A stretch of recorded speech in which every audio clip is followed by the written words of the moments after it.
is we've been traumatized by Christianity. Christianity enslaved us. Christianity taught us. We have Christian names, and we're embarrassed. Like, we're embarrassed. We don't want Christian names. We don't want to be conquered. I get it. But what we do is we throw out the baby with the bathwater. You know what I'm saying? And the first thing we do is throw away the Bible. No, no, no, no, no, no, no. Don't do that. Don't do that. Yes, brother. See, and that was my biggest problem with B-Dot.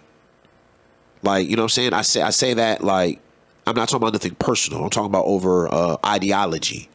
That was our biggest ideological issue. We would debate all the time because he would definitely go, that's right, boss man.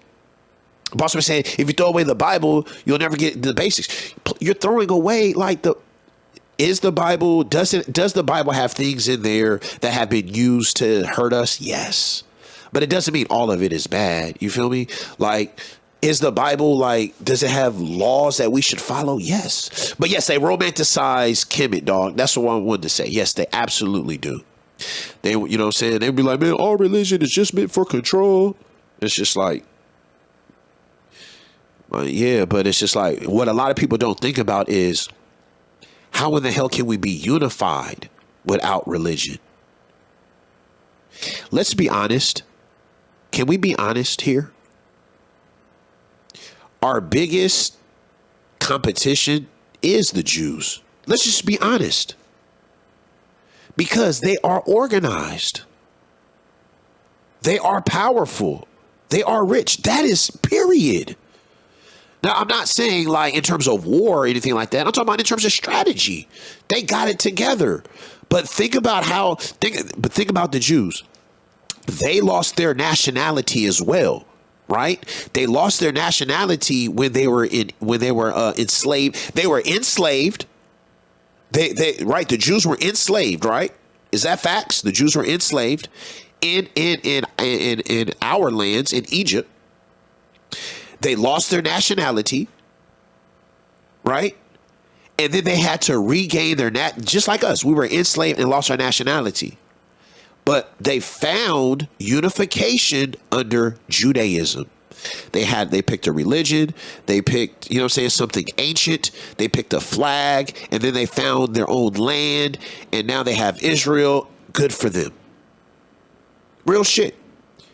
What about us? You know what I'm saying? We're going to have to unite. That's why Noble Drew Ali brought us our flag.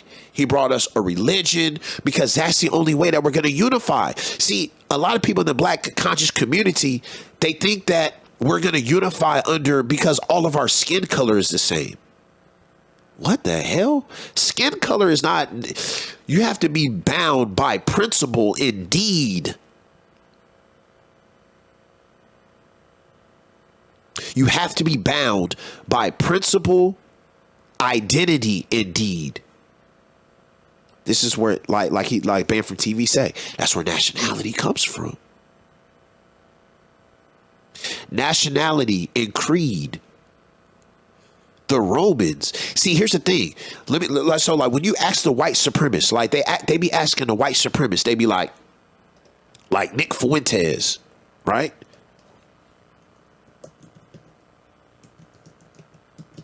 Nick Fuentes, Peter Thiel, right? The thought. These are the thought leaders of today's white supremacist movement. Steve Bannon. Steve Bannon is a big one. Steve Bannon is a spiritual leader. He is the modern day spiritual leader of white supremacy, bringing it into a further area. So he states, is he religious in terms of, does he go to church and pray and do tithes and all of that shit? No, he doesn't. But he knows that the European rule falls under the Catholic Empire, the Roman Catholics. You see what I'm saying? That is what binds you way more than we all have pale skin. That don't bind you. You know how many pale skinned people war with each other? So, any which way. So we're talking about, you know what I'm saying? You know what I'm saying? We're talking about what will bind us together. So-called black people, we think, oh, we're going to be bound together because we're all black. First of all, we're not black. Second of all, we can't agree on what black is. What's going to bind us together? It's going to have to, dude, let's look at, like, honestly, I say this respectfully. I swear to God, I say this respectfully. Let's just look at the Jews, dog. Let's look at them. Look at they got their pentagram, their six pointed pentagram. So they have their esoteric symbol, right? They run with, you know what I'm saying? They run with the they run with the Semitic thing. They have their Holy Land now in Israel.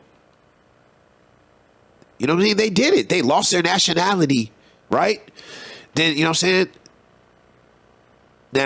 Now these people here they adopted themselves into Judaism, but that's fine. It's okay.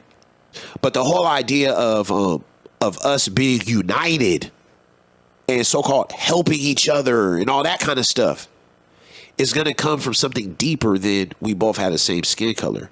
Because how does love pop up? Like, I can't love a man just because he's black or so-called black. I can't do that.